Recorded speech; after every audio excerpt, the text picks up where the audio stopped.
Hello and welcome to Jazz Tonight. I'm Michael Jacobi, executive producer of Jazz on the Plaz and host of Raising the Standards on KCAT Radio Santa Cruz.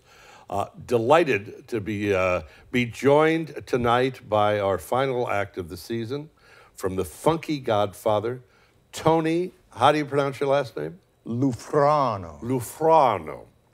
However, you don't go by that. No, my stage name is Tony Macaroni. An unforgettable stage That's name. the whole point of it. Tell us, we just had lunch. Tell me the story about how that worked out. I did an album project with a soul group called The Whispers. Mm-hmm. This is many years ago. And I was really excited about it and got the record, and I looked at it, and they spelled my name wrong. And of course, I was somewhat offended, and how hard could Lufrano be? No. But evidently, it's hard. So I said, it's never going to happen to me again. I'm going to use something that people will always remember, and Tony Macaroni seems to stick in people's minds. Well, and if I were you to use your real name, yes, the rest of the show, it'd be very clear how hard it is. Oh, Trust okay. me. So we're better off. Just stick with Tony. Tony. We're good with Tony. And we're also good with, as we close our tribute to Chet Baker tonight, our 17th season of Jazz on the Plaz, we traditionally end on a very high party note. Last year we had Pete Escovedo, Tony Lindsay, whom you know well, is a regular, Chris Kane. And so we're bringing you guys in tonight, or by the time the folks at home see this, it would have been a couple of weeks ago, but for a big ending. And you guys are in the tradition of great entertainers, a show band. That's right. What makes a show band? What makes a show band is that there's a lot happening in addition to what you hear. Okay. You can look at the band, it's entertaining to look at, and there's a chemistry on stage. Yeah. There's a party going on stage. And our motto is, we're going to have a funky good time. Absolutely. And quoting James Brown. Yeah. So that's what we're going to do tonight. Talk about your, this was your idea, putting this group together. Yes, it was. At the time, it seemed like a really obvious idea. Yeah. We've got a lead singer who just does a great James Brown impersonation. And that's Cubby. That's Cubby Ingram.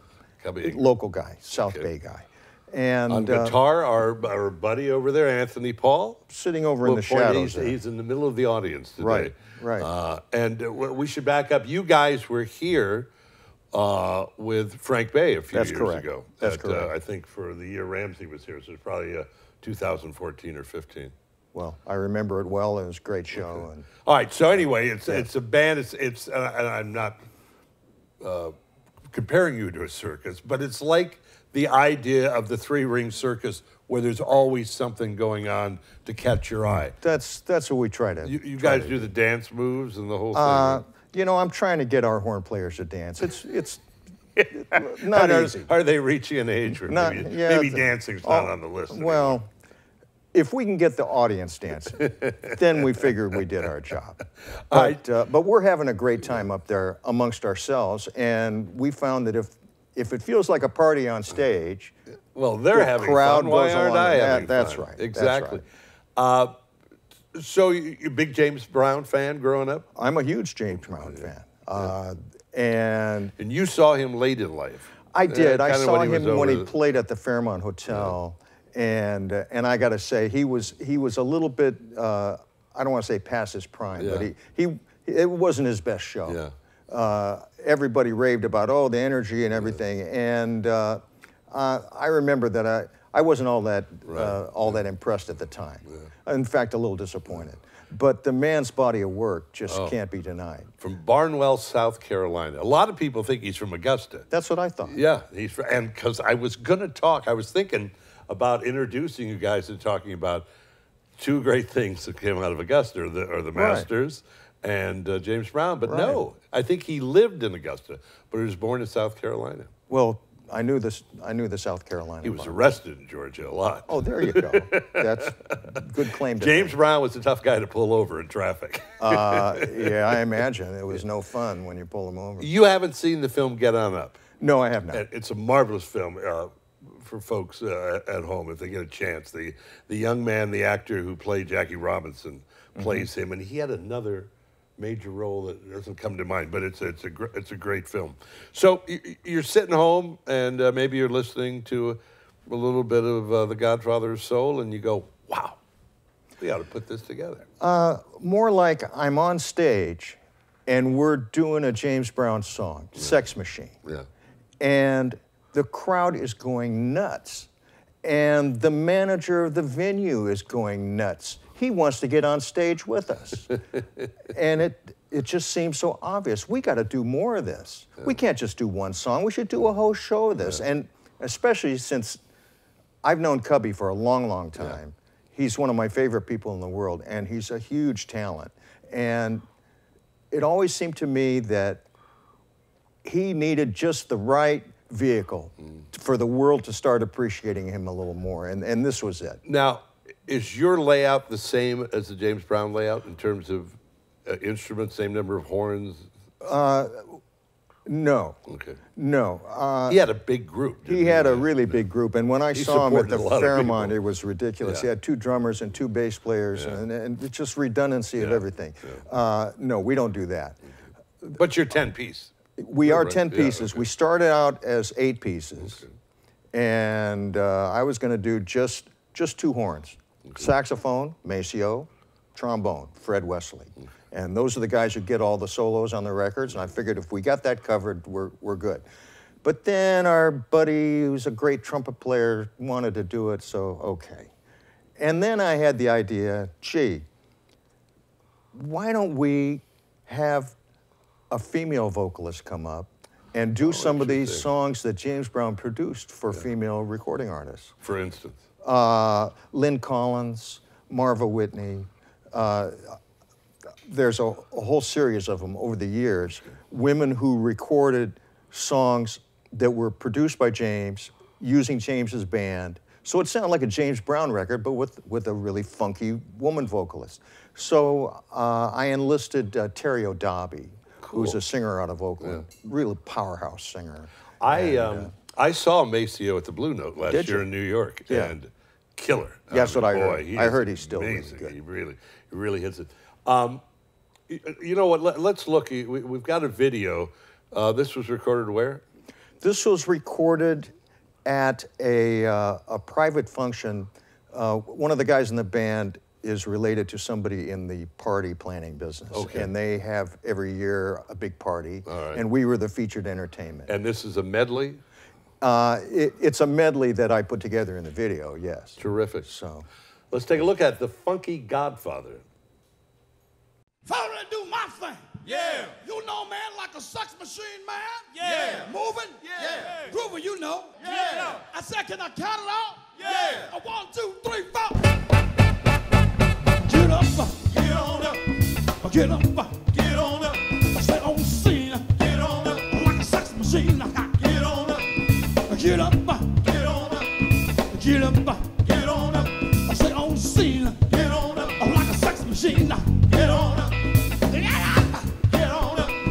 Get up. Get on up. Stay on the scene. Get on up. Like a sex machine. Wait a minute. Get on up. Maceo. I'm about to wave you in here, Maceo. Brother, throw your horn.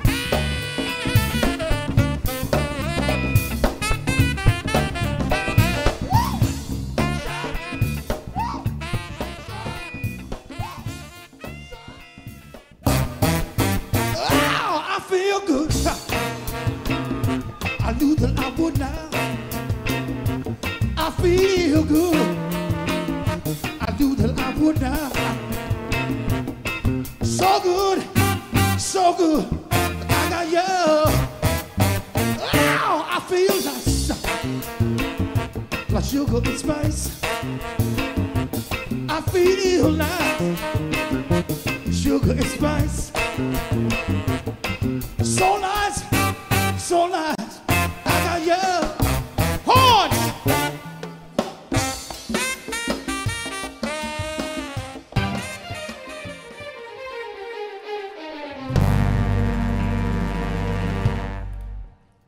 This is a man's world.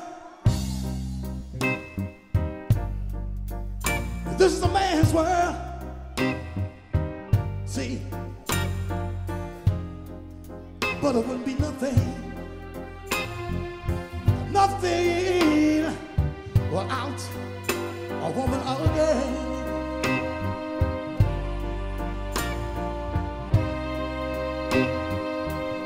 See,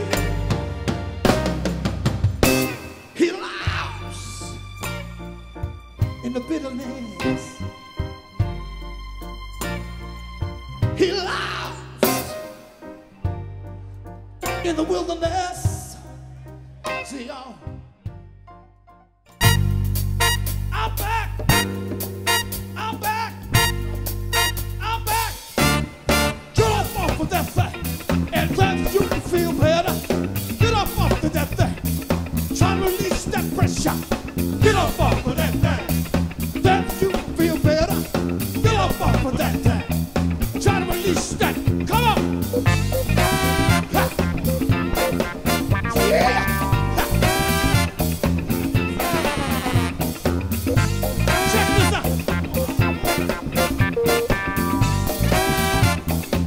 Wait a minute. Ha.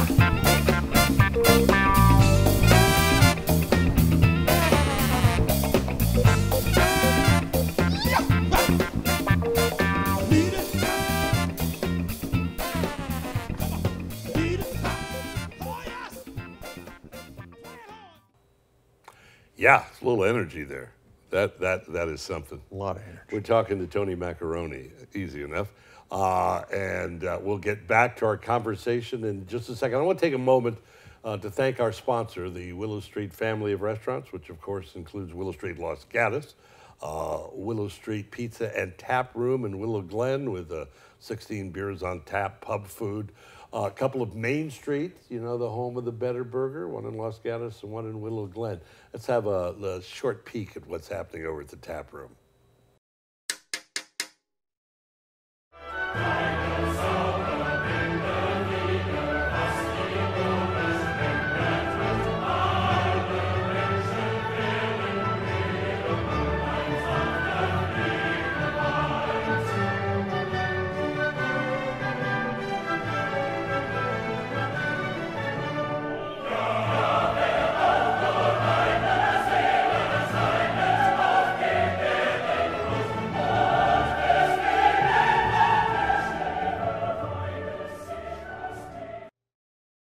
Thank you, Willow Street. We really appreciate your friendship and support over the year. Talking to Tony Macaroni. You know, I have a James. Did you ever hear a James Brown album? He did an album of ballads that was really cool. It has Cottage for Sale. No. Oh, I'll burn you a copy. It's beautiful. I'd love to hear that. We used to. I had a buddy when you remember record stores. Oh, sure, I remember. Sam Goody and those places. Yeah. But when we were kids, I think junior high, the big thing was to find a James Brown album because they were the ugliest album covers. And, I mean, I go, where do you see this one? This one, they look like they were done with spray paint. I know exactly what you mean. But really a remarkable performer, an astute businessman. He was, I guess, the latter part of the generation that really got screwed by the music industry. The guys like Bo Diddley and Chubby Checker and those guys. And who else? I can't think of. Fats Domino, who you know, got no rights, no music rights, and very little reward for all their works. He, I think, was one of the first artists to keep the publishing rights, or at least first black artist. My understanding is that he was a very hard-nosed, to the extent of paranoid businessman, and for good reason. Yeah. So interesting guy. You read a lot about him? I've read a bit about him. Okay. The impression I have is that he wasn't necessarily the nicest person. Guy. No. Did he write musically? I don't think he wrote notes. I think his methodology was that he would get together with a band. Right. The band would find a groove, and James would kind of ad lib, or he had something in mind that he wanted to do over it, and they'd be recording, and at the end of it, Here's a song. But was he a musician? He played the organ. Oh, did he? I know that. All right. I'm the organ player in the band. On some of his cuts. So I've got, so I've got to channel James on some of these songs. He has a very unique style. Yeah. Very rough and raw, I would say. So now you have been in this business your whole life, or a Pretty great much. deal of it, pretty much. Or as we said at lunch, you've never had a day job. Oh no, I've had. Oh, you had a day job. I had a day job. job. Not a happy one. Well, it certainly wasn't what I want to do with my Get life. up at what time? I don't think so. I still get up early. Big Man Beat. You were involved with. Yes, okay. in fact, I'm still involved with them to the extent that they work. Okay. So yeah, I played with a whole bunch of people. Now, the Funky Godfather, you had you had Cubby in mind when you formed this, or was Cubby fronting the group you were in at the time? Actually, Big Bang Beat was involved with that. Okay. Because we were playing a New Year's show up at the Nugget in Reno, and the manager of the hotel, after we'd played there a couple of years, he would make a special request that we would do the James Brown song so he could get up on stage. Cubby would teach him how to dance. Of course, that was a comedy routine. Yeah. And it just became really clear, man, we should be doing this all the time because it was the high point of the show. Yeah. So Cubby is the focal point of the whole thing. Okay. He's a great entertainer. That was Cubby in the cut, right? Yes, that was. Okay. Yeah. And as it turned out, a lot of the people in the band are in Big Bang Beat. Okay. So the horn section, that's the Big Bang Beat horn section. Same bass player, and I think that might be it. Well, let's go back to the layout on stage. So yes. You've got trumpet, sax, trombone, the three horns. Exactly. Bass, drums, bass, organ. drums, keyboards, guitar. Here's one big difference between our band and James Brown's band. He almost always had two guitars. Okay. And we just have the one. But we have a conga. But you've got Anthony Paul. It was twice as talented as most guitar players. At least. So it's like having two guitars. And we have a conga player. You have a conga player? Oh, yes. So that adds... We haven't had a conga player. Well, you're going to love this guy. We need a conga player. I love a conga player. Well, you're going to love this guy. This guy is Lucy, John Otis. John Otis. He's related to Johnny Otis. Is he really? Yes. So, very hip. Yeah. Is there a conga solo? We might have a conga solo. There's certain parts of the show are kind of ad lib. That's the old. But he's a great conga. That's the old joke. You don't want the drums to stop. Because then the bass solo begins. No, we might even do that. In fact, just for you, we're going to do that. I love it. You guys, most of yourself, Anthony, most of you guys back Wee Willie Walker. That's right. Who, same rhythm section. Yeah, same rhythm section. Yeah. Okay, and you guys, you do a lot of European tours. It has worked out that way. The last now, can they pronounce your name in Italy? Well, of course they can. Yeah, they don't have any trouble with it. They have no problem with it. They probably get a little pissed off you called yourself No, macaroni, actually, right? they treat me with a lot of respect. But you don't call yourself macaroni. No, I do not. But they think Tony Lufrano sounds like a mafiosi. It does. So, and my family's from southern Italy, so you could see why that would be. Sounds like some truth in that. Might be a little bit. We don't talk Thanks about for washing your hands. They're not black anymore. Yeah. So, people want to see you guys. Obviously, you got a website. Can you have you got product CDs? We do not have CDs. Okay. We're doing all cover material. Okay. In the works is an original project, which will be in the style of James Brown, but original material. Okay. I don't want to do a bunch of recordings of somebody else's record. I understand. Folks want to find out where you're playing. I assume that's on the website as well. It is. Talk a little bit about your growing up. You grew up in the East Bay? Yes. You went to like every school in Oakland, didn't you? Go elementary, college? All the way through. Not college. No. Not college. You went to Chicago for a year. I went back to Chicago where the Lufranos are from. Okay. And they own parking lots there? No, they don't own parking lots. No, actually, Lufranos have done quite well for themselves. Good. Yeah, my cousin is the lead legal officer for the Chicago Cubs. Oh, good. So just about every year we go back when the Giants are playing. I was just going to say, I'm delighted to hear that I can get Wrigley tickets. Yeah, it's fantastic. But you went to college in Chicago for a year. Yes, and it was a tumultuous year, which ended up with the whole school on strike for the Vietnam War. And you weren't going to class anyway. So no, I was not going. It worked out fine. Well, it didn't work out fine because I determined that I'm wasting my time here. I wasn't a good student. Yeah. So I came back and I worked for my dad for a few years. He had an advertising agency. Oh, I worked for him. And then I determined I didn't want to be in the advertising business either. I really want to be a musician. So now, growing up, when you were a kid, you did the piano lessons. Yes, I started when I was 5 years old. Or dragged to them, whatever the proper term is. I wasn't drugged to them yet. Yes, that came later in life. But yes, I was dragged, not kicking and screaming, but reluctantly. Classical stuff. Yes, and I didn't enjoy it at all. I didn't like the discipline of it. Okay.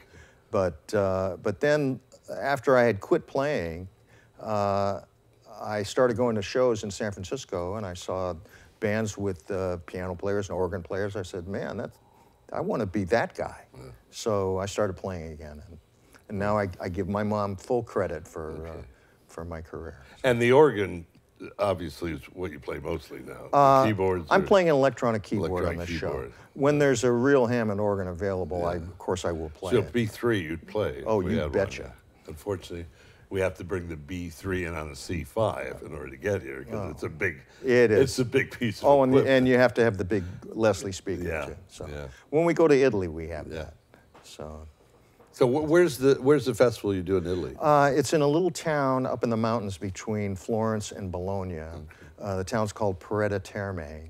And you're the house band there. We are the house band for the Porretta Soul Festival. So that's very cool.